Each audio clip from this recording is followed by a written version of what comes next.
Hai Positive People, kita kembali melanjutkan seri pengajaran kita dalam kitab Matius pasal 8. Kemarin kita belajar bagaimana menjadi seorang pelayan Tuhan yang berkenan di hadapannya. Nah sekarang 4 seri ke depan kita akan belajar syarat menjadi murid Kristus. Mari kita lihat dalam Matius pasal 8 ayat ke-18 sampai 20. Ketika Yesus melihat orang banyak mengelilinginya, ia menyuruh bertolak ke seberang. Lalu datanglah seorang ahli Taurat dan berkata kepadanya, "Guru, aku akan mengikut engkau kemana saja engkau pergi." Yesus berkata kepada istri, "Serigala mempunyai liang dan burung punya sarang, tetapi anak manusia tidak punya tempat untuk meletakkan kepalanya."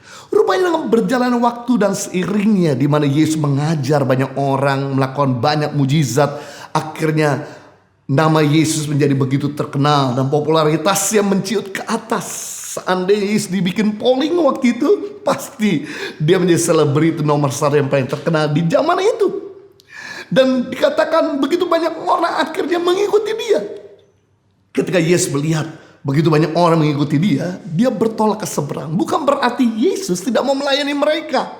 Karena Yesus mengerti time frame Yesus tinggal di bumi terbatas, sedangkan banyak orang di daerah lain yang perlu pertolongannya.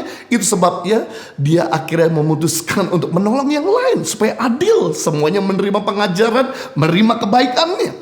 Namun ketika dia beranjak untuk bertolak ke seberang, dia didatangi sama ahli Taurat. Kita tahu bahwa ahli Taurat adalah orang yang sangat mahir dalam kitabnya. Mereka adalah orang-orang yang punya pengertian yang begitu dalam tentang Tauratnya. Dan kemudian berkata kepada Yesus, "Guru, aku mau mengikut engkau kemana saja engkau pergi." Wow, luar biasa sekali. Namun Yesus tahu motivasinya dan Yesus berkata, "Serigala punya liang, liang bicara lubang untuk berlindung. Burung punya tempat sarangnya, bahkan anak manusia tidak punya tempat untuk meletakkan kepalanya." Ketika mendengar bahwa ternyata syarat mengikut Yesus jauh daripada keinginannya untuk mendapatkan popularitas, untuk mendapatkan posisi, akhirnya dia mengurungkan niatnya untuk mengikut Yesus dan meninggalkan Yesus. Seandainya waktu itu tuh ahli Taurat mengikut Yesus dan mau bayar harga, pasti dia jadi pengajar terbaik yang ada dalam Alkitab. Kita bisa melihat di sini ternyata syarat mengikut Yesus harus punya motivasi yang murni. Syarat pertama untuk mengikut Yesus kita harus punya motivasi yang benar. Biasanya di awal-awal orang mengikut Tuhan itu kelihatan motivasinya benar. Tapi dengan berjalan waktu motivasi biasanya bisa miring tuh. Dalam hal melayani Tuhan di gereja, dalam hal merintis gereja, dalam hal memulai usaha, dalam hal apapun biasanya awal-awal bersih dan murni seperti murid Yesus. Ketika Yesus berkata, "Follow me, I'll make you a fisher of men." Ikutlah aku akan jadikan engkau menjadi manusia. Saat itu juga mereka gak pikir panjang. Ikut Yesus dapat keuntungan apa? Dapat fasilitas apa, dapat posisi apa. Kemudian mereka tinggalkan jalan mereka dan kemudian mengikuti Yesus. Tapi dengan berjalan waktu mengikuti Yesus, ternyata hati mereka mulai berubah. Di mana di antara ke-12 murid, motivasi mereka mulai miring, ingin mendapatkan posisi, sampai-sampai anak-anak Zebedeus ngomong sama orang tuanya untuk bicara sama Yesus supaya mereka ditempatkan di sebelah kanan dan sebelah kiri Yesus pada waktu di surga.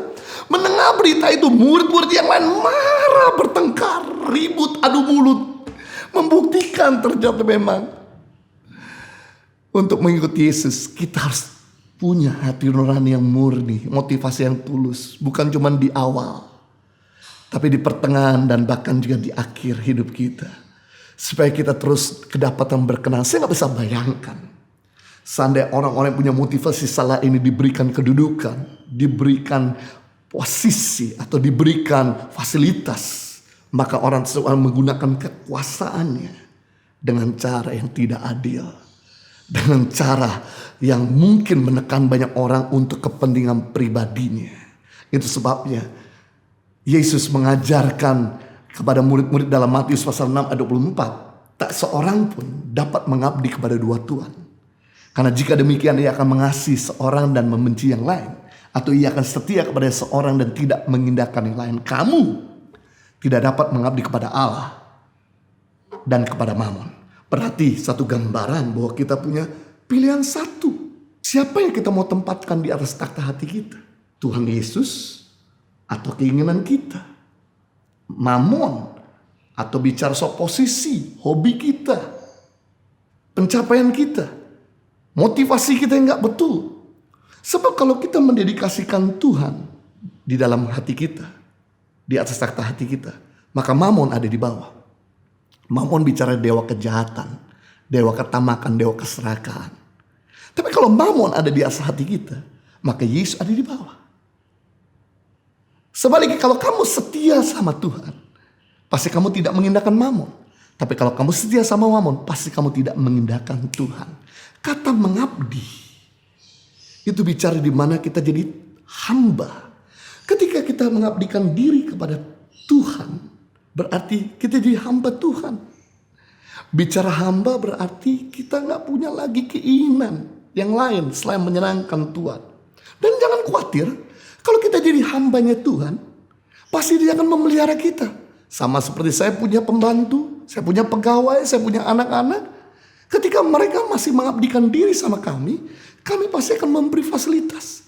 Mereka tidak akan mungkin kelaparan, mereka akan disekolahkan, mereka akan diberikan apa yang menjadi kebutuhan dan keperluan mereka. Tapi kalau kita mengabdikan diri kepada motivasi yang salah, yaitu kepada uang atau popularitas, uang tidak akan pernah mengasihi kita. Uang akan justru menginjak-injak kita. Makanya uang kalau dia di Tuhan, dia akan di Tuhan yang bengis dan jahat. Tapi uang kalau dia di hamba, dia akan jadi hamba yang baik dan setia. Penting di sini untuk kita mengabdikan diri, yaitu kepada Tuhan. Arti motivasi kita harus benar. Persaingan Yesus yang terbesar ternyata Yesus bukan dengan setan atau iblis. Sebab iblis dan setan sudah kalian 2000 tahun yang lalu. Tapi persaingan Yesus yang terbesar Yesus dengan mamon. Karena begitu banyak hamba Tuhan, pelayan Tuhan. Ada begitu banyak orang-orang percaya kepada Yesus, meninggalkan Yesus karena apa? Mamon. Karena motivasi yang salah. Dan 1 Timotius pasal 6 ayat 10. Karena akar segala kejahatan ialah cinta uang. Berarti kita bisa melihat, kalau motivasi kita uang, bukan Tuhan. Sumber segala kejahatan. Jadi kejahatan yang akan kita buat kepada orang lain, kepada keluarga kita, kepada teman kita, mungkin kepada para pegawai kita, disebabkan karena kita cinta uang. Kalau mau beres dalam kehidupan, yang kita perlu lakukan, cabutlah akar cintakan uang. Maka terjadi akar cinta akan Tuhan. Kita bisa bedakan orang yang cinta uang dengan cinta Tuhan. Apakah hidup yang menghasilkan buah-buah kejahatan atau buah-buah kebaikan. Jadi kita bisa melihat seseorang itu punya motivasi benar atau salah, yaitu hidupnya, perkataannya, perbuatannya menghasilkan buah-buah kejahatan atau buah-buah kebenaran atau kebaikan. Nah, saya percaya ketika kita memiliki motivasi yang benar, meluruskan niat kita mengikut Tuhan Yesus, maka saya percaya Dia akan mencukupkan segala kebutuhan dan keperluan kita, dan kita akan jadi hamba Tuhan, jadi anak Tuhan yang akan terpelihara dan dipakai sama Tuhan dalam long lasting, dalam waktu yang panjang, bukan sesaat. Tuhan Yesus memberkati.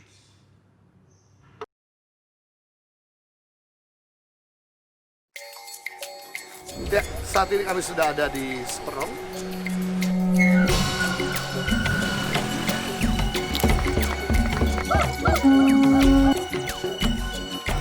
Saksikan suka duka perjalanan Tangan Pengharapan dalam merintis dan mengembangkan pendidikan di seluruh Indonesia di program Journey Tangan Pengharapan setiap Jumat pukul 7 malam di YouTube channel Henny Kristianus.